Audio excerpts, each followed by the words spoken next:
Muito bem, galerinha, estamos aqui para falar de respiração humana. Saudações darwinianas para você que está aqui comigo para acompanhar essa aulinha sobre a respiração humana. Em aula anterior, nós falamos dos tipos de respiração, e aí hoje nós vamos falar da respiração humana, onde especificamente a gente trata da respiração pulmonar. E aí a gente pode estender isso a outros animais que têm respiração pulmonar, para que a gente entenda aí o mecanismo principalmente de hematose, tá? O processo mecânico ele é similar, tá? Mas principalmente na hematose é importante que a gente entenda como que funciona a troca gasosa, tá bem? Então vamos lá para respiração humana. Primeiro a gente tem que dar uma lembrada da questão anatômica.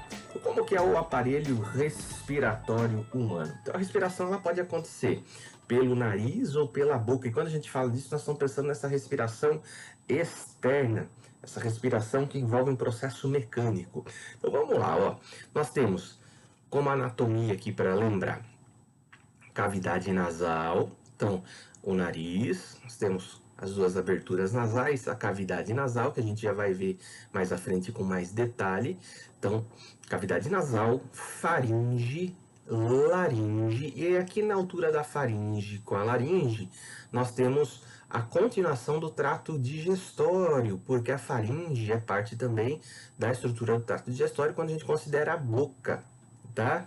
Então, a boca e a faringe são compartilhadas também pelo trato digestório. Aqui o ar poderia estar entrando pela boca, mas nós não vamos considerar que isso seja a forma correta de respirar, porque existe uma função importantíssima dentro da cavidade nasal.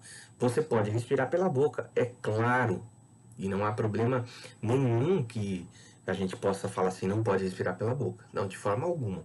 Tá certo? Há alguns agravantes para quem tem, por exemplo, problema com roncar, apneia noturna, que pode estar envolvendo aí uma respiração pela boca, problemas com adenoide, né, a carne esponjosa aqui no nariz, mas fora isso, a respiração pela boca ela vai acontecer quando você está fazendo um exercício físico e tudo mais. Também, embora não esteja sendo mostrada a boca aqui como parte do trato respiratório, tá? Mas ele pode ser utilizado. Aí a laringe, depois a traqueia, que é um tubo cartilaginoso. Aí há uma bifurcação aqui, ó, esse Y invertido, onde a gente tem daí a formação do brônquio. E aí, propriamente, a gente entra dentro da cavidade pulmonar. E dentro do pulmão nós teremos os bronquíolos, que são as ramificações do brônquio. E lá na ponta do bronquíolo nós teremos, portanto, os alvéolos, que não estão representados aqui, porque são estruturas muito pequenininhas, tá? Além disso, nós temos o pulmão, ele é revestido por uma membrana chamada de pleura. A gente vê aqui com uma parte vermelhinha. A pleura é um tecido epitelial de revestimento que serve para proteger o pulmão. Ele é uma membrana de revestimento do pulmão. Ele é responsável por manter o pulmão em uma pressão ideal para que a respiração aconteça. Se você tiver alguma perfuração pleural, por exemplo, em um acidente, você perde, entra em colapso aí o pulmão, tá bem? Hoje a gente não vai falar disso. E aqui embaixo, o diafragma, que é esse músculo que fica bem aqui na parte inferior do pulmão, aqui no nosso abdômen, tá certo? Se nós formos olhar a anatomia completa do tronco, nós teríamos aqui abaixo do diafragma o estômago, o fígado, tá bem? O trato digestório ele rompe aqui o diafragma, ele passa no meio do diafragma, o esôfago desce, passa no meio do diafragma e chega até o estômago. O esôfago desce e chega aqui na parte inferior ao estômago. Além disso, protegendo todo o pulmão, existe aqui os músculos intercostais e a costela. Então as costelas estão aqui protegendo o nosso pulmão, tá bem? Dando continuidade, a gente precisa entender como funciona a respiração, portanto. A primeira parte para que a gente possa entender a respiração é o que a gente chama de respiração mecânica, que é o mecanismo da respiração. Ou seja, para que eu consiga fazer com que o oxigênio entre no meu corpo, eu preciso trazer esse oxigênio do ar externo até a cavidade pulmonar.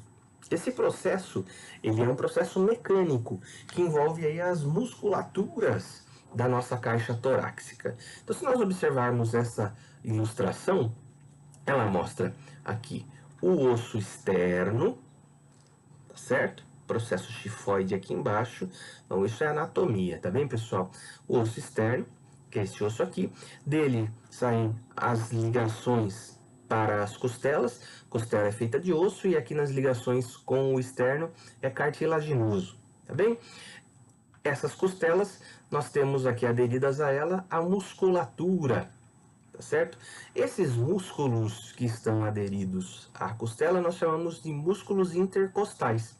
E se você observar aqui, nós temos os músculos intercostais internos e os músculos intercostais externos, tá? Não vamos entrar no mérito do funcionamento deles, tá? Mas nós temos que lembrar que existem os músculos intercostais e nós temos o músculo diafragma. O músculo diafragma ele é importantíssimo para que nós lembremos aí da respiração. O músculo diafragma é muito utilizado para quem é músico, por exemplo. Então, o músculo diafragma, para quem é músico, quem é cantor, utiliza muito o músculo diafragma por conta do volume de ar que tem que ser trabalhado para poder sustentar uma nota, para tocar um instrumento de sopro, para poder cantar. Tá bem? Então, os músculos são importantes nesse movimento respiratório. Aqui a parte anatômica continua com outros músculos, mas para nós será mais importante falarmos do diafragma e dos músculos intercostais. Se nós observarmos essa próxima ilustração, nós temos dois movimentos respiratórios mecânicos. Então, o primeiro que é o processo de inspiração e o outro que é o processo de expiração. Quer dizer, o que está acontecendo com a nossa caixa torácica quando nós inspiramos e quando nós expiramos? Então, veja no desenho à sua esquerda, aí na tela, nós temos o processo de inspiração, que é quando o oxigênio, na verdade o ar, ele é puxado para dentro dos pulmões. Lembrando, pessoal, quando eu falo oxigênio é porque o oxigênio será trocado ali nos alvéolos, mas nós estamos pensando no ar atmosférico. A composição do ar atmosférico é de 78% de nitrogênio, cerca de 21% de oxigênio, 0,3% de gás carbônico e outros gases que estão aí misturados, tá bem? Portanto, de todo o ar que a gente inspira, apenas 21% é oxigênio, tá certo? E não é todo esse oxigênio que acaba entrando na troca gasosa. Parte desse oxigênio fica residual no pulmão. Muito bem. Para que ocorra a inspiração, olha os movimentos que acontecem. O músculo diafragma, que é aquele músculo que está aqui embaixo, ele se contrai. A contração do músculo diafragma significa que ele está sendo, olha, contraído, ele é como se fosse puxado para a parte inferior. A contração dele significa esse movimento para baixo. Tá bem? Os músculos intercostais, eles se contraem também. Isso faz com que haja uma expansão da caixa torácica, ou seja, aumenta o volume da caixa torácica. Quando ocorre, então, a contração dos músculos intercostais e a contração do músculo diafragma, a caixa torácica ela aumenta. E aí, quando ela aumenta, ela literalmente ela suga o ar do meio externo. E aí o ar entra para o interior dos pulmões. Quando ocorre o processo de expiração, é quando você relaxa esse músculo, que são os intercostais e o diafragma. O relaxamento faz com que a caixa torácica volte para o tamanho original. Ou seja, ela diminui o volume, que aqui está maior, e o volume volta a ficar pequenininho. O diafragma, ele empurra literalmente o pulmão e o ar que está aqui dentro sai. Então, quando ele é contraído, ele puxa o ar entra. Quando relaxa, ocorre a contração e esse ar ele sai. Nessa outra ilustração, a gente tem aqui a tabelinha mostrando o que acontece. Então, olha só, o diafragma e os músculos intercostais. Quando o músculo ele é contraído, então a gente tem um processo de inspiração. Então, nessa imagem aqui dessa mulher, a inspiração, o ar entra, e aí a gente tem um movimento de expansão da caixa torácica. Então, olha só, o volume da caixa torácica ele aumenta. A pressão no interior dos pulmões ele diminui, porque quando você aumenta o volume, a pressão diminui, e com a pressão dentro do pulmão menor do que a pressão externa, automaticamente o ar da pressão maior vai para um local de pressão menor, tá bem? Esse fenômeno é o que a gente chama de inspiração. Na expiração acontece o contrário. A musculatura relaxa, ocorre uma diminuição da caixa torácica. Como os músculos estão relaxando, eles estão apertando o pulmão, portanto a pressão dentro do pulmão ela aumenta, e se a pressão dentro do pulmão ela aumenta, ela fica maior do que a pressão externa, o ar é empurrado para o lado externo. Quando o músculo, na sequência, ele se contrai, expande o pulmão, diminui a pressão e o ar entra. Quando ele relaxa, ele aperta o pulmão, empurra o ar e o ar sai. E isso acontece constantemente, de forma involuntária. Você não fica pensando para esse processo acontecer. Agora, nesse momento, quando eu estou falando isso, certamente você está aí testando o seu sistema respiratório, tentando controlá-lo. E você conseguirá. Mas se você tentar segurar a sua respiração por um período de tempo extenso, vai chegar um momento que você vai sentir falta de ar e o seu sistema nervoso vai interferir fazendo com que você respire. Você não vai conseguir controlar isso por um longo tempo. Então, esse processo ele é involuntário e torna-se voluntário se você passa a pensar e tentar controlá-lo. Tá bem? Mas você não vai conseguir. Fala assim, estou triste com a minha vida, quero me matar, vou parar de respirar. Não, você não vai conseguir fazer isso porque o trato respiratório, ele, embora você consiga controlar por um tempo, o seu sistema nervoso, ele automaticamente vai interferir nisso. E a gente vai entender já já por que isso acontece. Porque uma vez que você para de fazer a troca gasosa, aumenta a concentração de gás carbônico dentro do seu sangue, provocando uma acidose. E aí eu vou falar disso já já, tá bem?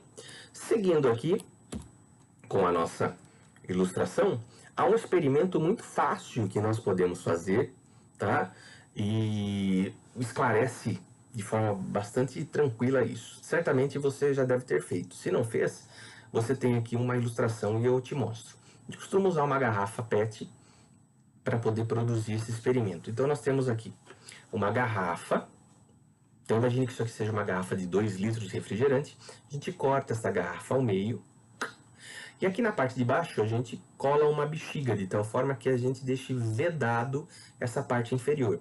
Essa bexiga, como ela é elástica, ela representa o músculo diafragma. A garrafa vai representar a caixa torácica. Na parte superior aqui da garrafa a gente pode colocar uma rolha, como ele está sugerindo, ou simplesmente a tampa plástica da garrafa bem fechadinha. Mas aí você tem que furar o meio da tampa, ou no caso da rolha, e inserir um tubo. Eu costumo utilizar um canudo mais resistente, aqueles canudos tipo de milkshake, que ele é um pouco mais largo, mais espesso, tá? Ele tem um calibre maior, e aí ele não fica em Y. Aqui em Y está representando os 2 pulmões, o pulmão direito e o pulmão esquerdo. Mas aí, com um canudo só, eu coloco uma só bexiga representando um pulmão. Tá certo? Qual é o grande lance desse tipo de experimento? É o seguinte, tem que estar muito bem vedado aqui em cima e vedado aqui embaixo. O que significa que dentro da caixa torácica, tá certo? Aqui existe um vácuo. Não entra ar aqui dentro. Tá bem? Não entra ar aqui dentro da cavidade, que seria a cavidade torácica, de forma alguma. O ar ele só entra através do tubo para dentro da bexiga que ficará grudada aqui dentro, que representa o pulmão, e sai. Entra e sai. E como ele entra e sai? Quando você faz um movimento aqui embaixo, no diafragma. Quando você puxa essa bexiga, você, como tem um vácuo aqui dentro, você puxa o pulmão e a tendência é de que o pulmão expanda, porque está entrando o oxigênio lá em cima, o ar. Então, quando você puxa aqui embaixo, você diminui a pressão dentro da bexiga que está aqui dentro da caixa torácica. E o ar entra. Quando você solta a bexiga, o ar sai. Isso representa, de maneira muito clara, como funciona o nosso trato respiratório. Tá bem? Se nós fizermos um furo com uma faca aqui do lado da garrafa e puxar o diafragma, você vai perceber que não funciona mais. Entra em colapso. E isso pode ser entendido para nossa compreensão quando você sofre um acidente e, por exemplo, ocorre uma perfuração do meio externo para o meio interno, de tal forma que seja perfurado a caixa torácica, perfurando a pleura. Isso faz com que entre em colapso o nosso sistema respiratório. A pessoa vai sentir imensa dificuldade de respirar, porque o pulmão não vai estar sofrendo ali aquela expansão. E aí você precisa de atendimento médico breve, o quanto antes. Tá bem? Um pouquinho de medicina aqui, para que a gente possa levar a nossa aula. Tranquilo? Então agora a gente vai falar o seguinte, queridos, do trato respiratório em si. O caminho que o ar faz ao entrar pela nossa narina até chegar no nosso pulmão, lá dentro da última parte, que é o alvéolo. Então comecemos aqui pelo nariz, certo? O nosso nariz ele tem essa abertura que a gente chama, na verdade, anatomicamente de vestíbulo, tá bem? Então a abertura nasal são duas, nós temos duas cavidades nasais, o lado direito e o lado esquerdo, e lá dentro do nariz nós temos as chamadas conchas nasais, são três conchas. A concha superior, nós temos essa concha que é a média, e a concha inferior. Então são três conchas nasais. Ela funciona como se fosse uma almofada aqui, olha, ela tem uma parte, uma infiltração na parte inferior delas aqui, olha. De tal forma que isso ali dentro obriga que o ar passe por dentro, pelo meio dessa concha, para atingir a parte posterior da concha nasal, da cavidade nasal. Então nós temos aqui dentro da fossa nasal três características importantes. Primeiro, que é essa passagem pela região do vestíbulo, que essa parte de entrada, ela é cheia de pelos. Tem algumas pessoas que produzem mais pelos aqui, que fica até evidente. Mas é cheio de pelos aqui. Esses pelos servem para filtrar o ar. Então, quando o ar ele é filtrado, ao passar por esses pelos, as partículas ficam retidas aqui, junto dos pelinhos. Que é aquilo que a gente chama de catota, você, aluno, chama de catota, que é aquela coisinha durinha que se forma no nariz. Tá certo? Aquilo ali é sujeira, misturada a muco produzido pelo nariz. Tá certo? Então ali tem muito fragmento de poluentes, tá? Aquilo ali é algo sujo. Por isso a importância de respirar pelo nariz e não pela boca. Porque aquela sujeira, parte daqueles poluentes entrariam pela nossa boca. Então, fica retido ali. Segundo, o nosso nariz, ele é uma mucosa, então a gente está produzindo muco constantemente. Esse muco, ele tem a função de auxiliar na retenção de partículas que são sujeira, junto aqui ao pelo, mas principalmente umidificar o ar. O ar fica úmido ao passar pelo muco, o que é importante para que esse ar úmido chegue até o nosso pulmão. O ar seco traz mais problemas respiratórios. E ao passar pelas conchas nasais, nós temos muito sangue circulando aqui, o que faz com que essa região seja quente. O ar passando pelas conchas nasais será aquecido. Portanto, o ar ele é filtrado, ele é umidificado e ele é aquecido ao passar por dentro do nosso nariz, da nossa cavidade nasal. Tá bem? Aqui atrás da cavidade nasal começa a chamada faringe. E aqui você tem a estrutura anatômica toda, não vou falar de tudo, tá? Mas é bem legal estudar. Aqui a gente teria os cortes já do que seria a coluna vertebral. Aqui nós temos parte do trato do sistema nervoso, então a hipófise, enfim, tá? Aqui nós temos a faringe, aqui seria a língua, dá para ver os dentes aqui, a boca, os dentes. Aqui o céu da boca, que é o chamado palato. Então, palato duro e o palato mole. E aqui a chamada úvula, ou seja, aqui é a nossa garganta. A nossa garganta nada mais é do que a faringe. Ah, se a gente pegar essa visão mais ampla, nós temos aqui a região de faringe. Abaixo da faringe, nós temos aqui, olha, se seguirmos o cursor para cá, onde está fechadinho, seria o esôfago, que é onde desce o alimento. Mas aqui na base da língua, onde a língua é grudada no fundo da nossa boca, existe a chamada epiglote, que ela é uma válvula, que ela fica aberta assim quando a gente está respirando, para que, olha o cursor, o ar entre e desça e vem para cá e entra aqui na laringe, ó, que é essa região, e desce pela traqueia. Ou a epiglote, que é essa estrutura, ela se fecha ela tranca essa entrada e quando a gente come, o alimento desce para o esôfago, tá bem? Então aqui nós temos a faringe, a epiglote, a parte superior aqui da laringe é chamada de glote, aqui nós temos a prega vocal, que é a chamada corda vocal, e a região de traqueia, tá bem? Anatomicamente é isso, e o ar ele vai fazer esse caminho. Se nós pegarmos aqui na nossa laringe, o ar entrou por aqui, olha, desceu e entrou na laringe, nós temos a chamada corda vocal. A laringe ela é interessante por isso, para que a gente faça o estudo da corda vocal. Então nós temos aqui a laringe, então ela é um tubo, se a gente olhar esse tubo de cima, tem a corda vocal. A corda vocal ela pode se movimentar, né? Ela pode se fechar, ela fica mais tensionada desse jeito ou relaxada. Essa tensão da corda vocal, ou o relaxamento da corda vocal, que vai provocar a formação do som. Então, um som mais grave. Quando eu falo mais grave, né, minha voz fica mais grave. Eu tô deixando a corda vocal mais frouxa. Ou se eu deixo a minha voz mais fina, eu tensionei a corda vocal e aí você tem o ar passando por uma corda mais tensionada. Então, isso aqui funciona como um instrumento musical. É um instrumento musical. Você souber lidar com ele, cantar é, na verdade, saber trabalhar com isso e ter afinação e conseguir produzir o som através desse instrumento aqui, que é a corda vocal. Tá? Eu lembro muito disso aqui, para que o aluno entenda, quando você pega um plástico, um saquinho de bala, que é muito comumente você pegar na escola, e vai assoviar com ele. Então você estica aquele saquinho. Quando você sopra, o ar passa, né, naquele saquinho assim colocado na boca e vibra o saquinho. É exatamente o que acontece com a corda vocal. Tá? Quanto mais tensionado, mais agudo é o som. Quanto mais relaxado, quanto mais frouxa a corda tiver, o som fica mais grave. Tudo bem? Existe uma série de problemas que pode dar calo na corda vocal, tumores na corda vocal.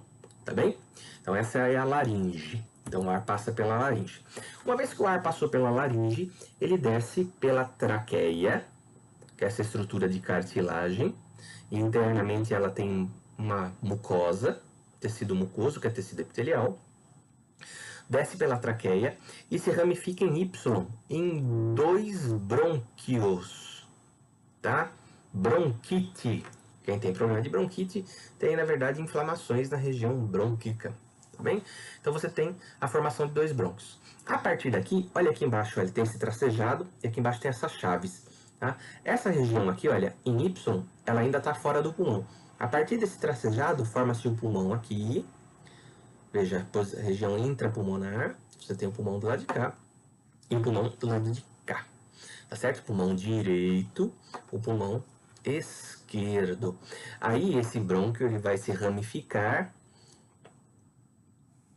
como a gente vê aqui, para cá também, tem nomes essas ramificações, e formando a chamada árvore brônquica, que vai dar origem aos bronquíolos. Essas imagens são do Atlas de Anatomia do Néter, tá? Se alguém for para a área de saúde, vai usar muito esse tipo de Atlas de Anatomia. Tem 2, o Sobota e o Néter. Quando eu digo 2, tem muitos outros, né, autores. É que o Néter e o Sobota são os 2 mais conhecidos, que produziram aí os melhores Atlas, considerados os melhores Atlas de nível acadêmico que a gente acaba usando, tá bem?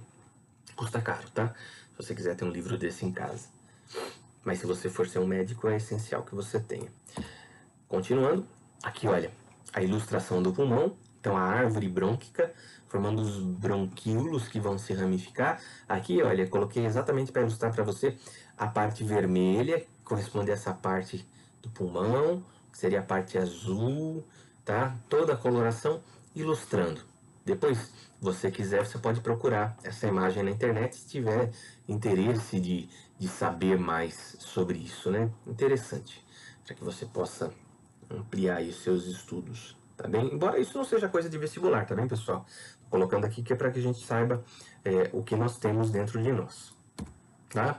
E aí, ao final, só voltando aqui, olha, ao final dos bronquíolos, no final dessa árvore, nós temos aqui no final do bronquíolo, essas estruturas, essas bolinhas, são chamadas de ácinos. Na verdade, tem lá no finalzinho dela, cada uma dessas estruturas são chamados alvéolos. Então, dentro do alvéolo, olha, parece uma nuvenzinha, tá? Dentro de cada um desse daqui é um alvéolozinho. É aqui dentro do alvéolo onde os gases chegarão. Então, 78% de nitrogênio com oxigênio chega até ali. E aí é dentro dessa estrutura que ocorre a troca gasosa.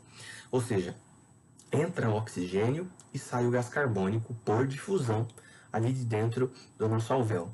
Então é isso que a gente vai ver agora, esse processo que a gente chama de hematose. A hematose é o processo mais importante dentro do estudo da respiração, dessa parte externa, sem pensar na respiração celular, porque a hematose é o que tem que de fato acontecer de maneira eficaz. Quando a gente pensa em doenças respiratórias, quando a pessoa tem um enfisema, é o acúmulo de líquidos dentro do pulmão, quando a pessoa tem um acúmulo de secreções, né, do catarro, de muito muco dentro do pulmão, que impede a troca gasosa, nós estamos pensando nesse processo, na hematose. Quer dizer, os alvéolos ficam tão carregados de muco, de líquidos, que a troca gasosa ela não acontece. Então você tem daí a falência do sistema respiratório. Tá? Então nós temos, olha, o bronquíolo chegando e formando os alvéolos. E você vê aqui a irrigação dos vasos sanguíneos. Lembrando que em sistema circulatório, quando a gente pensa na cor azul, nós estamos pensando em sangue venoso, que é aquele sangue repleto de gás carbônico, e o vermelho representa o sangue arterial, que é o sangue com oxigênio. Note que está chegando o sangue azul aqui, olha, que é o sangue com gás carbônico. Ao passar pelo alvéolo, ele vai ficando vermelho e aí o sangue volta para o nosso corpo vermelho. Essa cor vermelha significa cheio de oxigênio. Ou seja, dentro do alvéolo ocorreu a troca gasosa. Entrou o oxigênio, saiu o gás carbônico. Olha aqui a hematose mais bem ilustrada. Se nós pegarmos aqui um alvéolo e cortarmos ele, a gente tem essa imagem. O ar ele entra até a cavidade alveolar.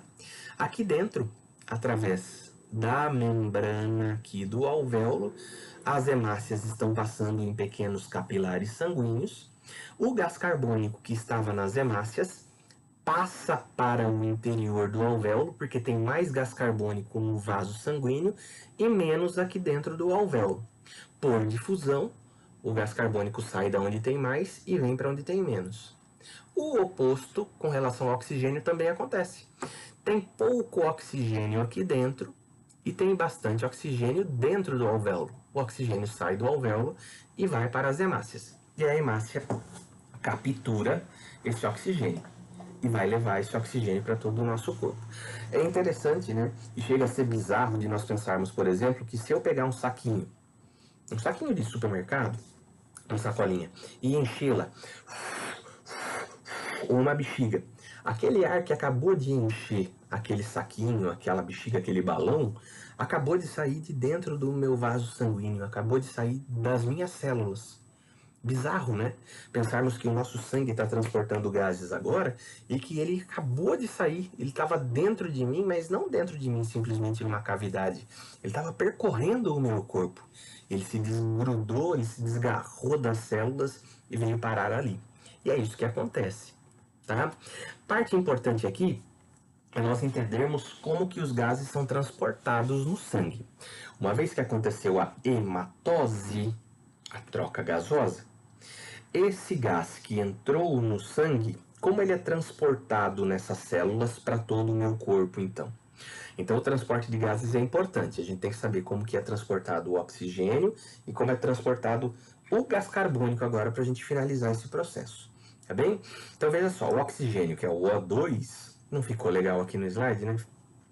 Sobrepôs um ao outro, que é o O2, ele é transportado principalmente através das hemácias. Então, se a gente observar aqui, olha, 3% é transportado no plasma. Plasma é a parte líquida do sangue. Ele se dilui ali no plasma e ele é transportado. 3%. Mas 97% é transportado nas hemácias, através da reação química de uma combinação com a proteína hemoglobina. E a gente já estudou isso. A hemoglobina, ela é uma proteína que contém uma molécula de ferro. Esse ferro, ele é o responsável por agarrar, por segurar o oxigênio na molécula. Então, quando a gente observa aqui, olha, essa ilustração, nós temos o oxigênio saindo de dentro, aqui essa representação do que seria o alvéolo, e vem para o sangue. Menos de 2%, aqui a gente tem a marca de 3, fica diluído no plasma e o resto do oxigênio se combina aqui, olha, dentro da hemácia. Oxigênio mais a hemoglobina. E aí, o oxigênio mais a hemoglobina dentro da hemácia, também chamado de eritrócito, forma o que a gente chama de oxihemoglobina, que é um HbO2. E esse oxigênio ele é transportado. Quando esse oxigênio, essa hemácia, ela chega num tecido mais distante do nosso corpo, o que vai acontecer? Esse oxigênio, ele se desgruda da hemoglobina e fica no tecido. E as células desse tecido vão utilizar esse oxigênio na respiração celular. E essa hemoglobina, ela fica livre e ela vai voltar. Ela vai voltar para o nosso pulmão, desculpa. E aí lá no nosso pulmão ela vai poder pegar mais oxigênio. Ou seja, ela é um transportador. Ela carrega e leva e deixa. E volta. Ela carrega, leva e deixa. Ou seja, é uma ligação temporária. Ela vai permitir que esse oxigênio se desgrude dali depois. Da mesma forma que o oxigênio ele é transportado, o nosso corpo ele está utilizando o oxigênio, ele está metabolizando substâncias, fazendo seu metabolismo e parte do metabolismo gera gás carbônico. Então o resíduo do metabolismo gera gás carbônico. O gás carbônico, que é o CO2, ele é transportado, parte dele no plasma, cerca de 7% no plasma, de 3 a 33% combinado à hemoglobina, ele pode se ligar na hemoglobina. Então pense, o oxigênio foi levado pela hemoglobina, o oxigênio é deixado, essa hemoglobina pode pegar e colocar ali no lugar do oxigênio gás carbônico para levar até o pulmão. Então ele está sempre carregando alguma coisa. Mas principalmente, querido, o gás carbônico, ele é transportado na forma de íons bicarbonato. Ou seja, ele reage com a água que está no plasma sanguíneo e ele se transforma em bicarbonato, tá? Isso ocorre de 60 a 90% dos casos.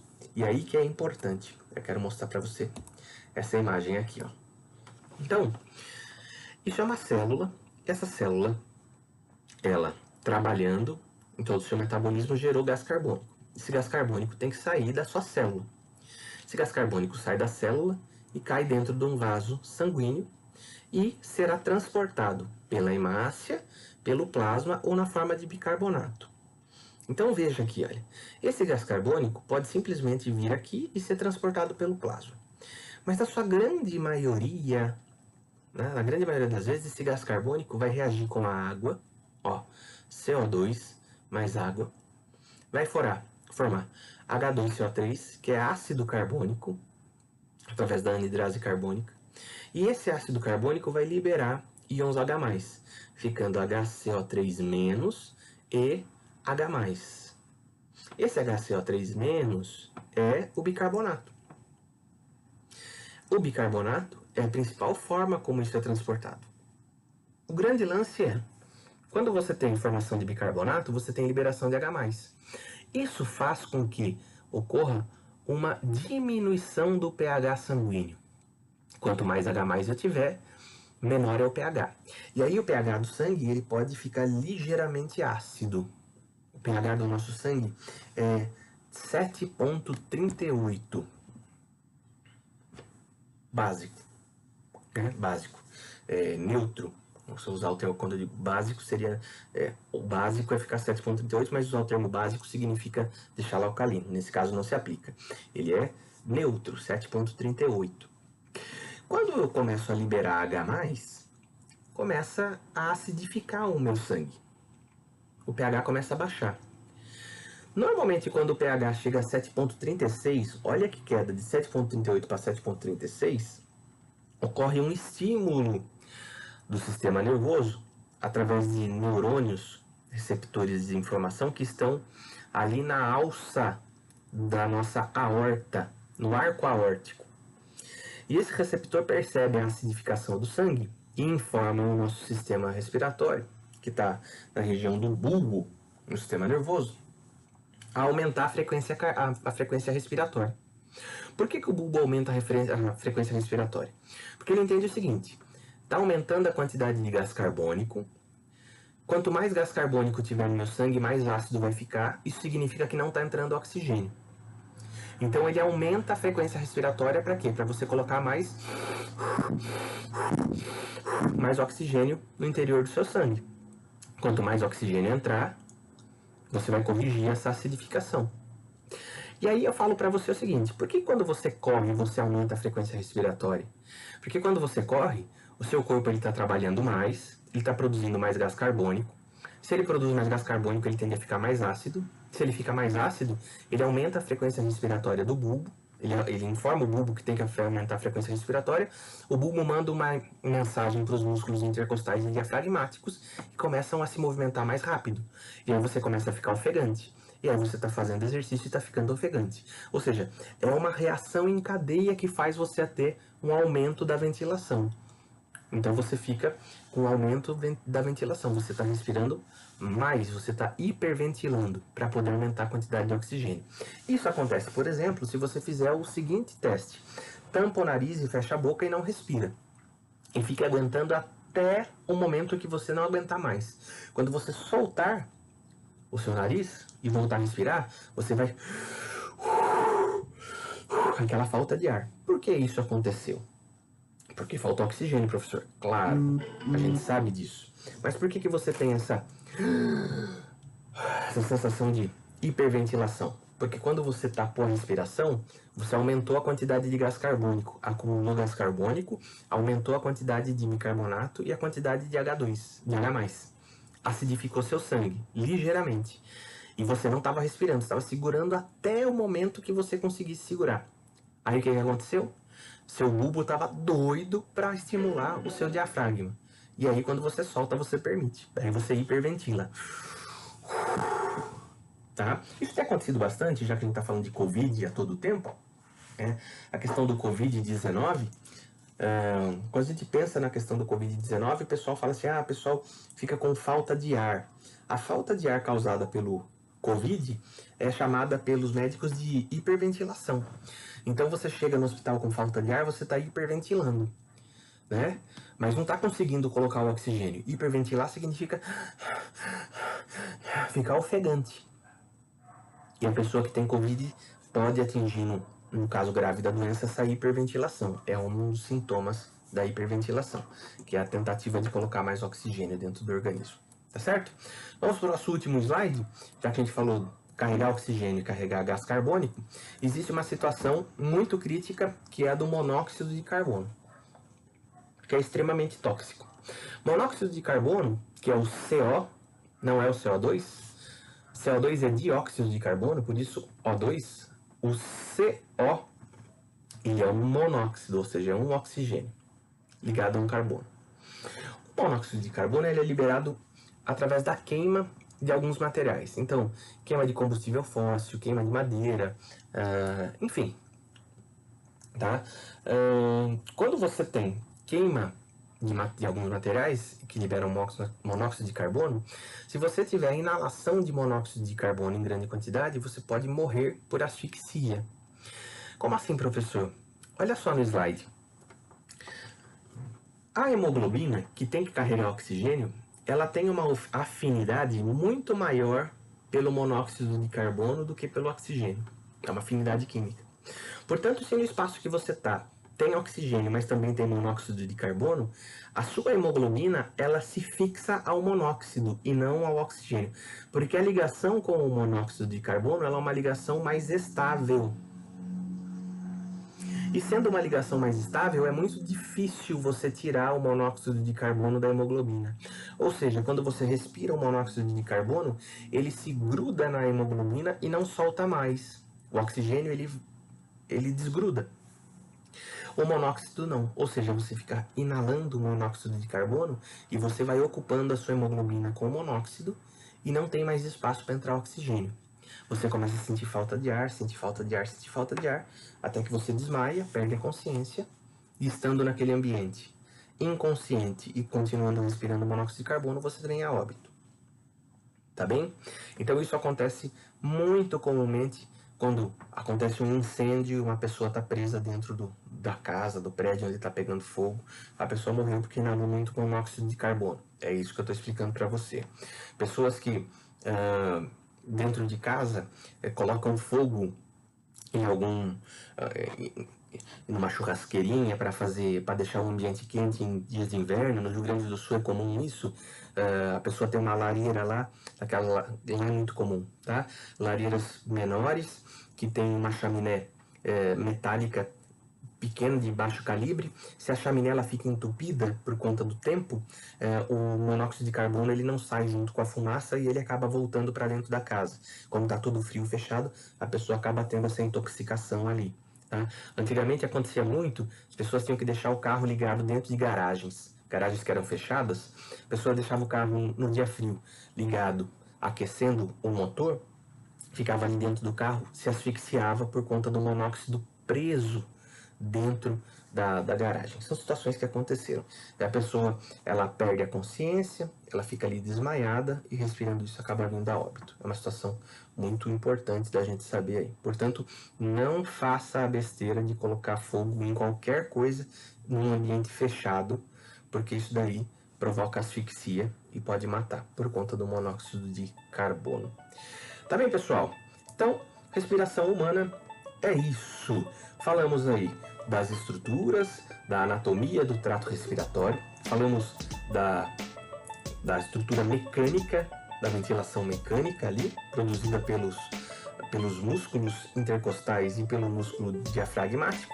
Falamos do caminho do ar, da hematose, que é a troca gasosa, entrada de oxigênio e saída de gás carbônico, da fixação desses gases à hemoglobina, ao plasma, da produção principalmente de íons bicarbonato ali na corrente sanguínea por conta da entrada de gás carbônico, e aqui para finalizar o monóxido de carbono causando asfixia. Por hoje é isso, espero que você tenha compreendido. Qualquer dúvida você sabe que pode me deixar recado e a gente vai conversando e sanando todas as suas dúvidas. Espero que você tenha entendido. Até uma próxima aula. Tchau!